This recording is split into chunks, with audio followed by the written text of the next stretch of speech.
Marathon, not great, a famous person once said. I believe I read that in the Bible, and it's a statement that's proven true more and more as time has gone by. This game is just radioactive at this point. Seriously, just when you think you've seen the worst of it and you're like, there's no way this gets worse, there's no way there's more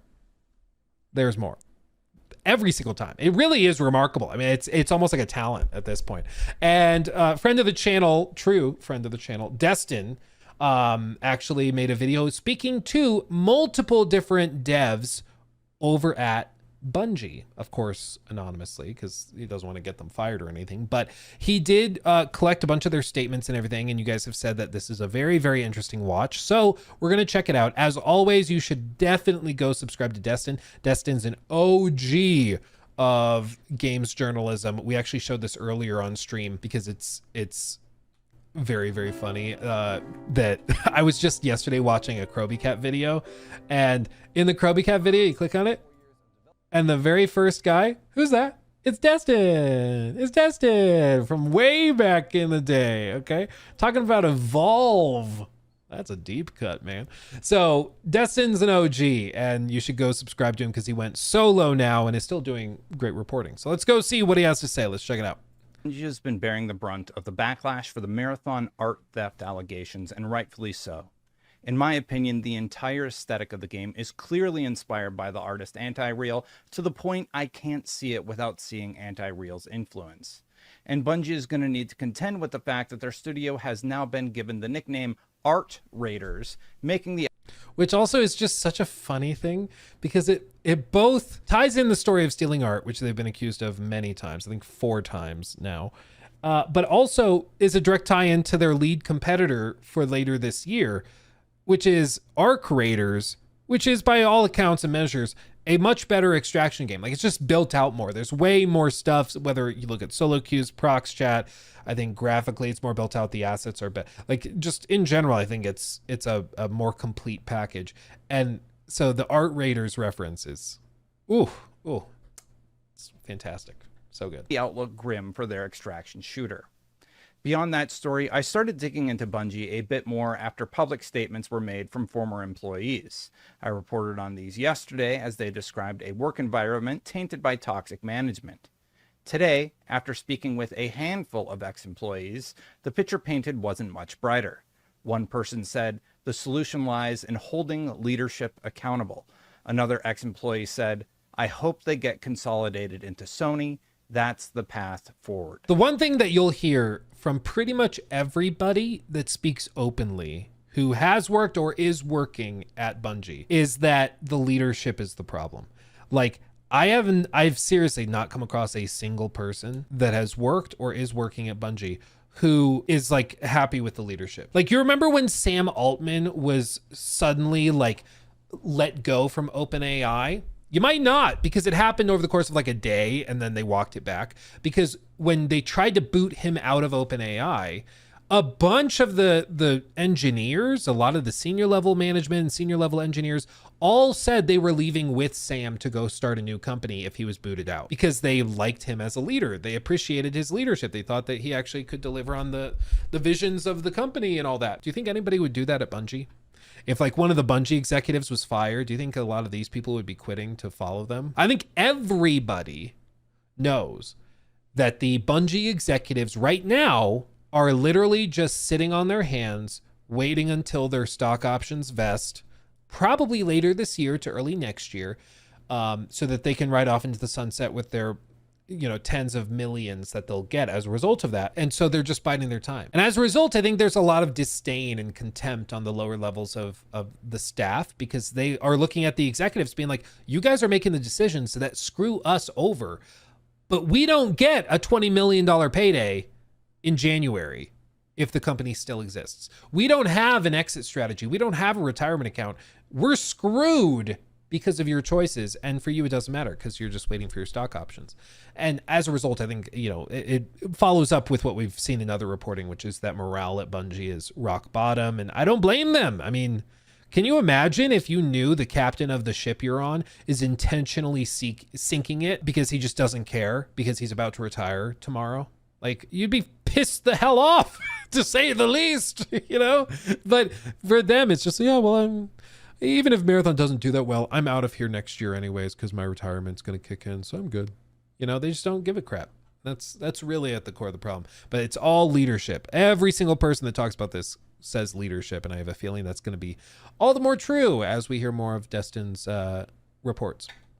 Since 2023, Bungie has reduced their headcount by roughly 320 employees, and that number doesn't include the 155 roles that were integrated into Sony or the departures of senior staff who I'm guessing were given a payday as they exited the company.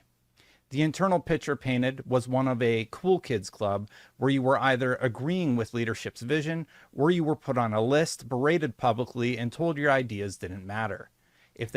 That sounds healthy.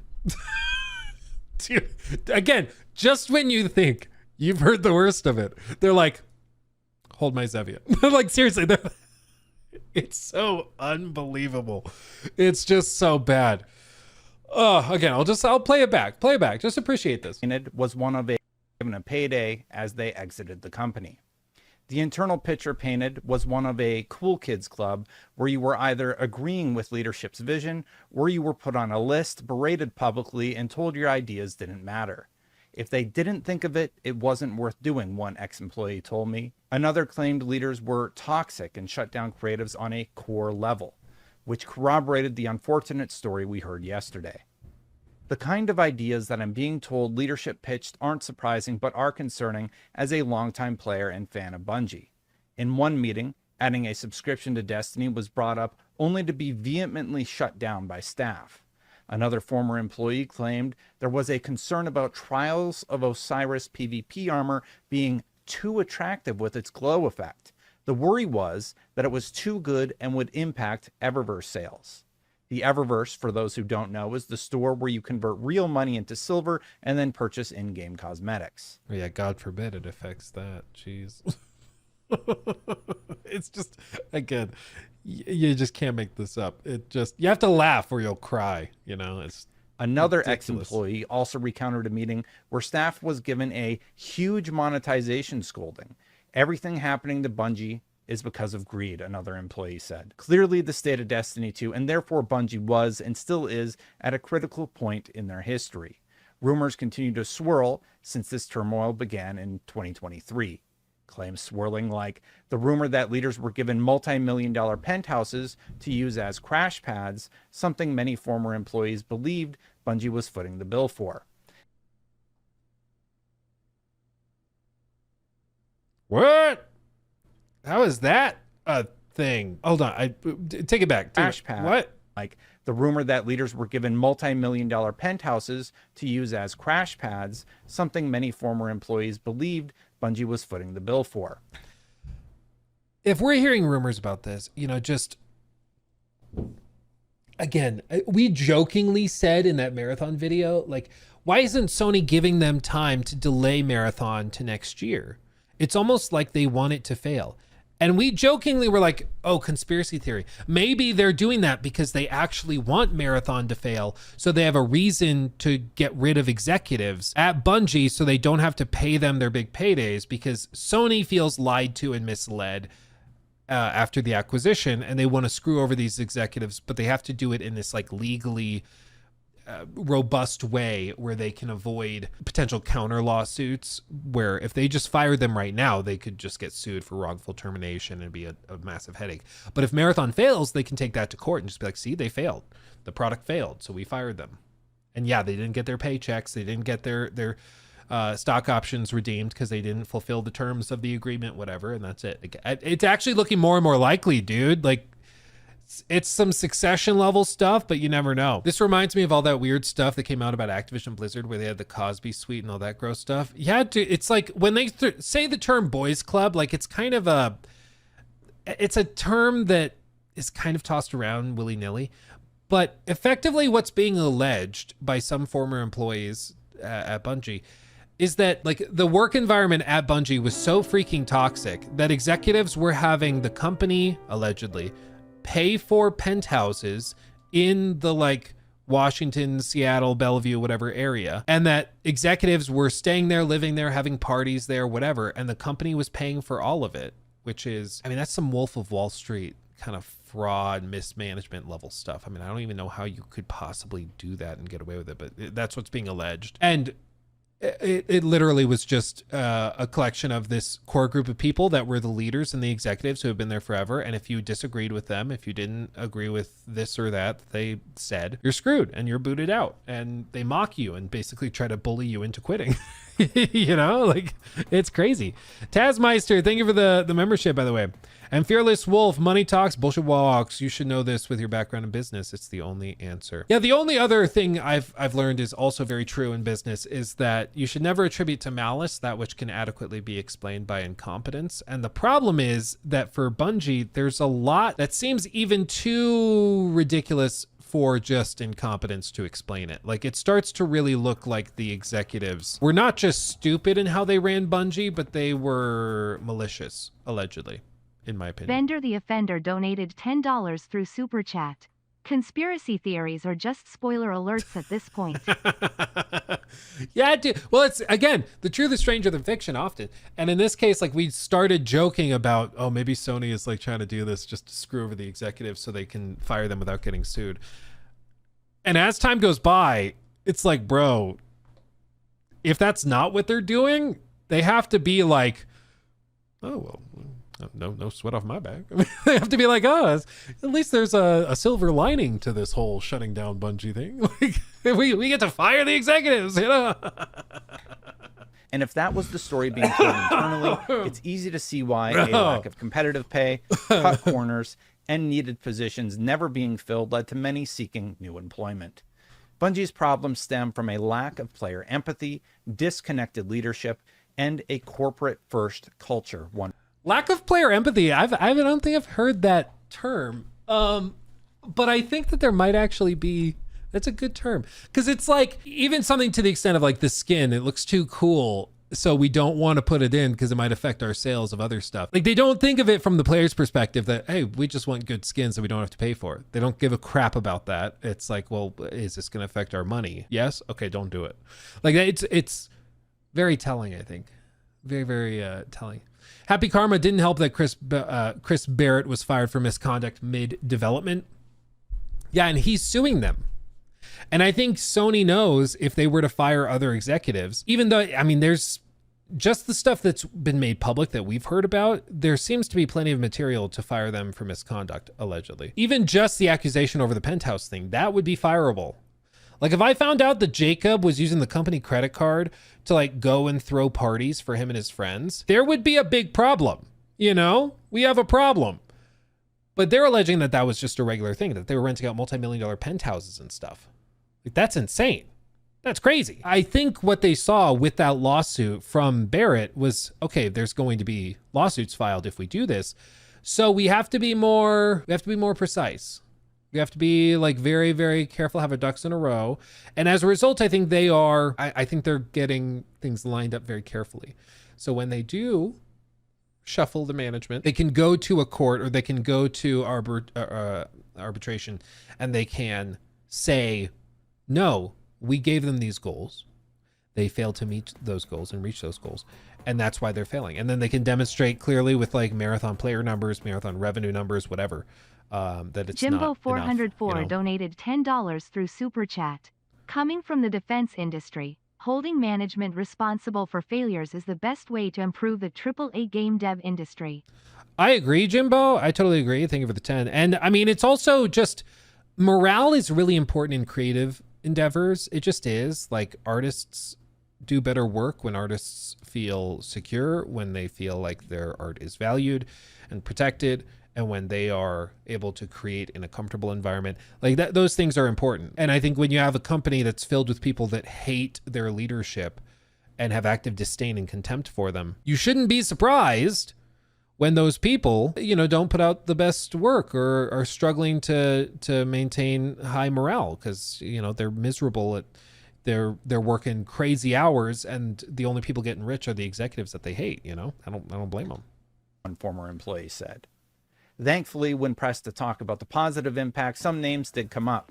I do want to specify that I can thankfully say Jason Jones, for example, was one person I inquired about, and sources told me he wasn't around much, but on sabbatical for personal reasons. In addition, many felt Eric Osborne was a great leader who got a bad ending. Luis Villegas was also described as being well-liked, and Joe Blackburn, who left last year, cared like nobody else. But in addition to the good, I was told about the bad, and unprompted and universally, HR was highlighted as a major problem. Each person I spoke with expressed anger at a specific individual who has since left the company. Ex-employees claimed that HR was working in their own interest, and there were accusations that issues of harassment were being covered up so that HR could get a multi-million-dollar exit.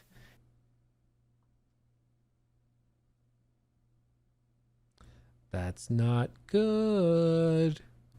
That is bad. Like, there's the potential that Sony could go and file a series of lawsuits against these executives and like take them to town and not pay them a penny, but actually get a lot of money out of them.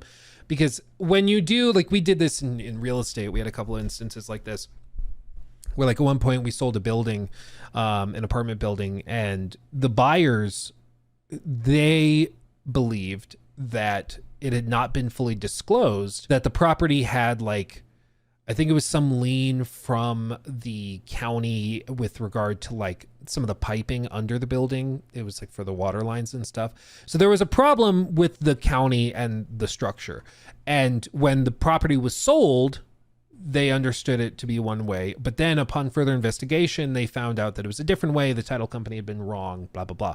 So a lawsuit kickstarted off and they named everybody involved in the deal in that lawsuit. And it turned out to basically be a title company issue. The title company should have found that problem and communicated it, so they had to pay it out. But because the terms of the agreement were not what they appeared to be initially, in that case, it was just oversight and incompetence that led to information not being available to the buyer, but they sued them and they got the money back. If they could demonstrate that like Bungie leadership was intentionally covering up misconduct, intentionally covering up misbehaviors, misspending, like for penthouse parties, allegedly. If they found out that there were things like that were intentionally being covered up, I mean, in that case, Sony could go after those executives for punitive damages in addition to just damages. Because like, yeah, we wouldn't have bought Bungie for $3.7 billion if we had known all of that was here. Maybe they say it would have been worth $3 billion or $2 billion. Or whatever, but it would not have been worth 3.7. And so then they could go and file the lawsuits against the previous owners and effectively try to get some of that money back because they were misled. The problem is it's been a while. I don't know if there's a set timeline you have for this type of thing. So I don't know if they are limited there. And it's also, I mean, with these things, if you're going to say that they were covering stuff up, you have to be able to prove that they were covering it up. And that might be an even tougher thing to establish at this point. So it's not super clear, but either way, I mean, there's plenty of material here. It certainly seems. To give you some context about just how much that Sony deal was worth to employees, we can glean a bit from the Christopher Barrett lawsuit against Bungie. Yeah. There, we can see that he was set to make $84 million. Due to the status of the HR person in question, that number wasn't 84 million, but one employee estimated they were due around $5 million. These are like HR managers. Barrett was the game director on Marathon before he was booted out, and he stood to make over $80 million. Like other game directors make good money. Todd makes good money. I wouldn't be surprised if Todd's worth like 50 million or something at this point, but 80 million. Because Bungie sold. Like, that's crazy, dude. That's crazy. Absolutely wild. It's just insane. But all of these people who had been there for a long time, who had been involved with Bungie for a long time, they all had little pieces of the pie. And when the pie got bought by PlayStation, they all made so much money. I mean, we can look at all this and also be like, oh, the executives are insane. This is all ridiculous. And it is. But also what's even more ridiculous is that Sony was willing to pay $3.7 billion for it. Like, all of these problems are so present and obvious to everybody, and Sony still spent close to $4 billion on it. Makes me think I should make a company and sell it to Sony. Former staff described being closely monitored on social media, not just for commenting about layoffs or company issues, but also for things as simple as promoting the work they had done at Bungie. If you did speak out publicly about either a personal issue or you promoted your own work, you could expect an email as soon as 15 minutes later to hit your inbox, one person claimed. Employees were warned against promoting themselves publicly, one ex-employee said. And as for the legacy issues, one guessed, the problems have just shifted to Marathon instead. Ironically, the one thing that helped the situation was Marathon, mostly because leaders who were difficult to work with at Bungie were moved to work on Marathon. But that also meant other employees, such as those from the Sony side, with little or no game development experience, took that place. And all of this has caused structural issues that severely undermine the studio's culture, decision-making, and the final product. Games weren't games anymore, they were products. Players weren't players anymore, they were customers. And that subtle tonal shift was felt. Now, we've all seen the fallout from the Sony Bungie deal and Bungie's 45. I mean, even one of the descriptions I saw, somebody, forgive me, I can't remember who said it or who I saw it from, but it was somebody was describing Marathon as like the quintessential example of what a company does when they've run out of ideas and are just trying to do the thing that makes the most money the fastest, because they're like, it's a game where you can have not a lot of content because it is inherently repetitive, where the community is okay with grinding the same maps 1,000 times because they're trying to get in, extract. You can have some dynamic stuff that keeps things interesting, but you don't need to have much. And you can sell skins, you can sell cosmetics, things like that to make easy money. You can also sell it as a premium product because other extraction shooters have been sold at premium prices. And you just start to feel like Marathon is a game that's been built, again, not because it was the best game that they could think of, but because they thought it was the easiest product to sell, which is ironic now seeing where they're at. But it seems like that might have been at least a major piece of the consideration. Then they worked on it for a while with Barrett. They dumped Barrett, he got fired, and then they brought in Joe Ziegler. And, you know, maybe he's the one, you know, one of the other victims in this is that I don't think Joe Ziegler is a bad guy. When I met him, he was a very, very nice guy, very sharp, very smart, and very welcoming and warm. And he has only been at the company for like 2.5 years. He came in from Valorant, and I think he was like, I'm going to try to make this game good. I'm going to try to fix it up and get it where it needs to be. But he's just having to try to throw this together really, really rushed. And then he's having to deal with all this other stuff that he had nothing to do with, like the art style stuff, which happened before he joined the company, which he has nothing to do with. And then the other stuff with like the rush timelines, which he has nothing to do. Like, without a doubt, I think he's in a really tough spot. And I do feel for him because he literally didn't do anything wrong. He's just having to deal with all this crap. Percent revenue miss. A miss like that means developer jobs and cut corners, but even the former employees feel like a lot of us do. They just want to see Bungie do better. One former employee said, "It makes me sad to know there are so many talented people that can make great things, but are still answering to management that can't stop shooting themselves in the foot. They make bad decision after bad decision. It's not even surprising when a news story breaks." Yeah, at this point, it's just kind of par for the course. At least they're largely staying off Twitter, which is something you cannot say for like Randy Pitchford. It's like, bro, put the phone down. Borderlands 4 looks cool. Stop talking. Okay, just stop, please. Another lamented, "I just want the devs to be okay." I tweeted this publicly a few years back, and I'm saying this is my personal take on the whole situation. The buck stops with leadership, and that leader is CEO Pete Parsons. After hearing this, I stand by my statement made in frustration that said it's clear Bungie can't succeed with him at the helm. And every time we hear a new story, that becomes even more clear. I know a lot of people at Bungie, and I agree that I want them to be okay. But something quite clearly needs to change. Sony knows this. Bungie knows this. I think we all know this too. And at this point, that change is either going to happen or Bungie as we know it is done. I agree. But again, there's this big, fat albatross around their throat, which is these big paydays that are still allegedly, hypothetically, in the works.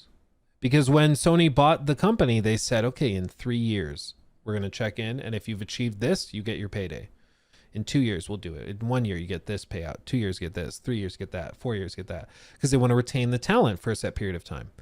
And if it is the case that some of these big head honchos, like the CEO, have some of these big paydays still incoming, any sort of disciplinary action is going to be met with major lawsuits claiming Sony fired me because they just don't want to pay me. So if Sony wants to get rid of them, they have to be very, very careful. And that's why I think it makes sense if they wanted to just shove Marathon out the door, because Sony can be like, no, you've worked on the game for 6 years. We can demonstrate in court that that's plenty of time to make a video game. And we gave you plenty of time to do previews. We gave you a big marketing budget. We did all this stuff. You just have to put the game out in September. And if it works and they make billions off of Marathon, Sony's happy. They're good. But if it doesn't, they now get to get rid of that leadership. Like, I think this is some like 4D chess stuff going on here. All of this is a matter of consideration. It's the same thing. Like, you think Microsoft coming and like wanting to put Steam on their Xbox consoles for the next generation, you think they're doing that just out of the goodness of their heart? All of this is to prime themselves for future business moves. So when they get sued or when they go to court and talk to regulators, they can be like, no, we're the good guys. We're open as a platform. We brought Steam onto our hardware. Sony didn't do that. That's why we should be allowed to buy Ubisoft. That's why we should be allowed to buy this company, because we're an open platform. All of these things, it's never just one decision. These moves are made with massive considerations of everything else going on. And for Sony, it may seem like, hey, we're rushing the game out in September. That might seem short-sighted until you look at the broader picture, and you might start to see that there's some other things going on, you know? Maybe it already is. Originally, this all kicked off because of an art plagiarism scandal, and I wanted to provide an update. The Reed Southern allegation involved the leaked concept for Destiny that used his work. He said, Yeah, this one, in case you're not familiar with it, you can see here like the original artwork compared to the Bungie artwork. And it's like the exact same poses. Like, I don't even know, did they trace it? Like, it's so close, they must have traced it. It's ridiculously close to the original work. It's crazy. Was never contacted by anyone at Bungie over it. It's been 13 years, so my memory is a bit fuzzy, but I've been led to believe that it was outside marketing or a contractor or something doing internal pitch work. It was a leak, so it's likely it was never meant to see the light of day, whether it was Bungie's work or a contractor's, but I've never been given an official explanation. Tofu Bunny was all about the Nerf gun that lifted their concept. I can't go into specifics, but I can say that we did reach an agreement I was happy with. Hasbro took responsibility for the situation. Bungie acted as a contact to put me in touch with them. I have nothing but positive things to say about the Hasbro team and all the community managers that talked to me. They contacted me the day after my initial tweet and worked to resolve the situation quickly. They handled everything smoothly and were very polite, respectful, and apologetic. Tofu didn't think this case was comparable to the Marathon situation. They said, in my case, it was one design being lifted for the product. Well, in the Marathon case, an artist's entire visual identity is being ripped off and widely used to establish a massive part of the game's style. This is much bigger and much worse. Julian Fayola, whose depiction of the witness was used in a cutscene, said, yes, it has been resolved. I guess I'm satisfied with the outcome and the amount paid, which is significant for just one piece that was used. Really, I would love to know the numbers we're talking about here. Like, I would love to know it. Like, if it's, because you never know. If somebody's like, it's significant, do they mean like what, $5,000? Like a lawsuit for this kind of thing, I mean, you're in the hundreds. Like, you're not messing around, you know? It makes me wonder. Oh, good. Samaya Gold donated really 1,000 Yeah. rupees through Super Chat. So the takeaway here is that Destin is cooler than Luke because he wears a shirt.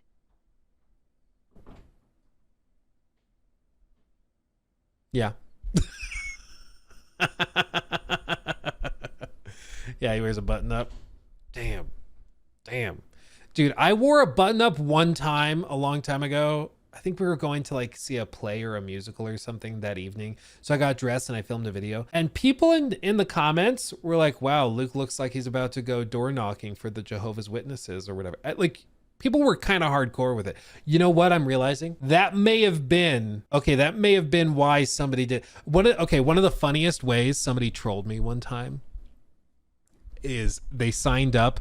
Now we have like a company email and it's like, it's specific to me, my managers and everything.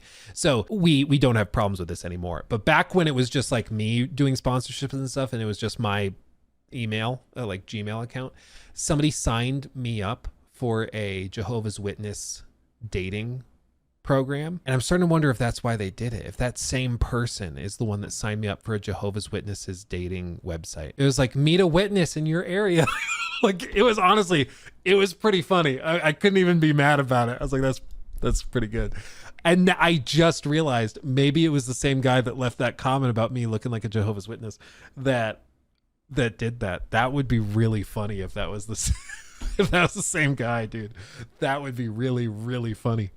Yeah, hot witnesses in your area. Check them out. Anyway, you know what, Jacob? Keep this in the segment. Keep it in. I want people to know the story, to tell my truth. Oh man, yeah, he trolled you years in advance. I'm realizing now.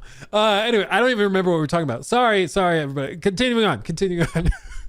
Relay 314's case has been discussed publicly. Bungie did credit him for his work. Cosmo said, "We have reached out to them and got permission to use their work and are now crediting them for this awesome community depiction of Xivu Arath." Relay responded saying, "Thanks so much for reaching out to me over the weekend and being an absolute gem of a community manager, Cosmo." And Anti-Real, the most recent case, I have not yet received comment from, but she told Gene Park at the Washington Post that the response this time has been overwhelmingly understanding, and I'm extremely thankful for the support. Again, my recommendation to Anti-Real, get a lawyer. I know it sounds easy. Right now you're in the hurricane. You're in the hellstorm that is social media talking to you. But for real, get a lawyer. It'll be worth it in the end. Lawyer will probably tell you to sit on your hands and don't do anything until they launch Marathon and then file the lawsuit, which is probably the smartest way to do it. This is my recommendation. As somebody with a lot of lawyers in my family, wait until they make money off of your art, and then you can make a lot of money off of them because they made money on your art, and now you get a big old chunk of that. So, if not all of it, that's the other thing. So, that's my recommendation. Anyway. All in all, this whole story is really unfortunate, and I hope Bungie does figure out what's going on at their company, but things aren't looking great right now. If you are one of the people who spoke to me anonymously, thank you. And if you have a story to share about this or another situation, my DMs are open, and of course, you can always reach me at thedestinchannel@gmail.com. If you watched this far, thank you. Please consider hitting that subscribe button, hitting that bell to know when my content goes live. I do greatly appreciate it. Absolutely. Go sub to Destin. Does lots of great coverage. Again, he's an OG of games journalism. Just look at that t-shirt. Think that t-shirt and hairstyle just happens? No, it's because he's an OG. So go give him some love, some support. Tell him I sent you. All of this is unfortunate. It is stupid. It is very dumb. But I agree with Destin. I don't think... Like, at some point, if your company's been having problems consistently for a decade, at some point you got to pause and be like, it might be us. It might be a me problem. And that seems to be the case. All of these things are like pointing at the executives, the higher level designers and stuff. And yeah, Barrett was one of them and he's gone now. But there's clearly problems present that have not been resolved. And they need to resolve them. And they still haven't. And I think they're running out of time, frankly. But it's also like, what if they were to fire the CEO right now, what practically can they achieve? What does that get them? And I mean... It won't make a difference for Marathon. I think Marathon's locked and loaded. I don't think there's any changing Marathon because I have a firm belief that the September launch date is being pushed by Sony. I don't think that's a Bungie choice. I think if Bungie had the option, they'd keep working on it for another like 5 years. I think if they could get away with just never stopping, they would just keep doing it until the executives get their paydays and leave.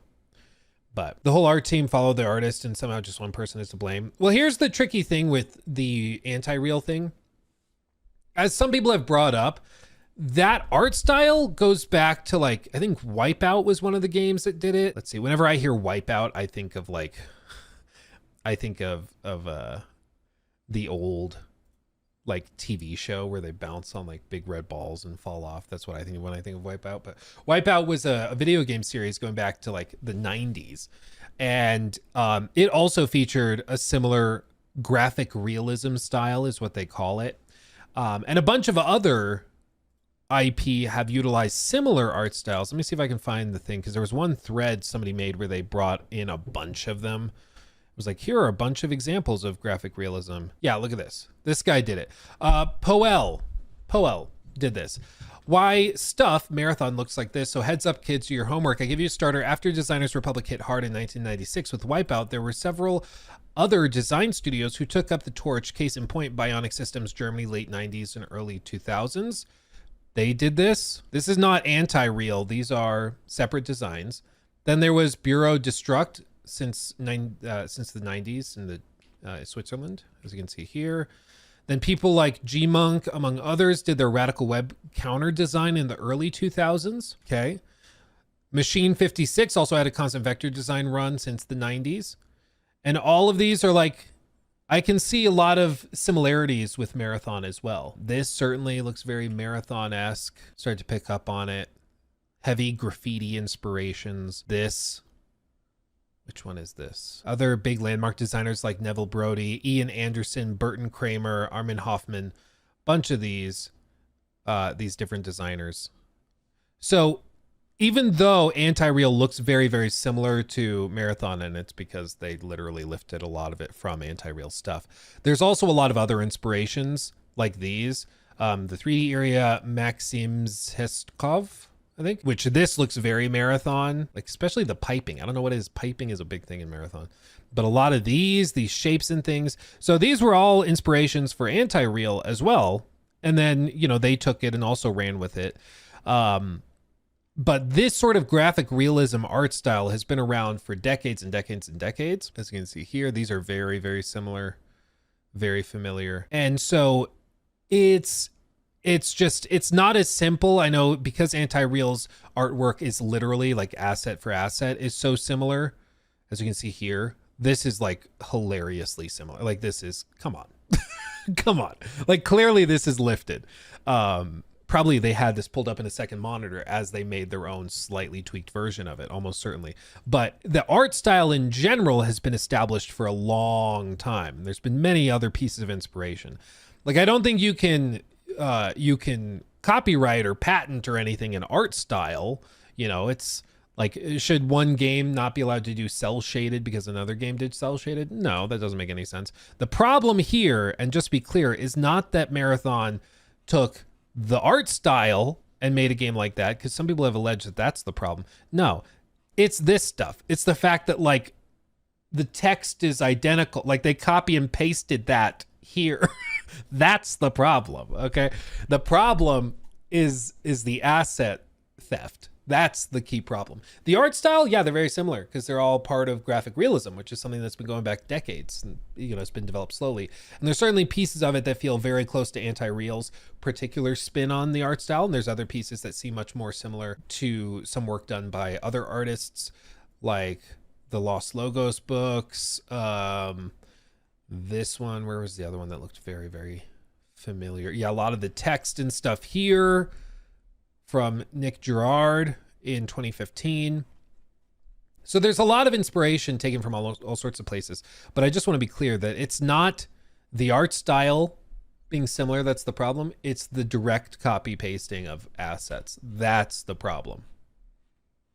So anybody who's like, oh, they have to redo the art style. Not really. The art style is established and is, you know, it's something going back decades. The problem are these like hilariously similar pieces where it's like, what are we doing? Guys, come on. Happens a lot in the design field, well, especially when you consider how much stuff is being made constantly. I can only imagine how tough it is to keep up with. But you know, looking back at this and you're like, oh, this is from the 90s. It's like, well, that's just how it works, man. A lot of these things are in the works for years and years and years. Very slowly evolve and transform. But we'll see what happens with Marathon. I still think the odds are pretty high that they are forced to shove it out in September. It probably doesn't do too well. And then we hear about all sorts of company shakeups. That's kind of my guess at this point. Maybe they can convince them to give them a delay, but I don't know, man. He took my thing.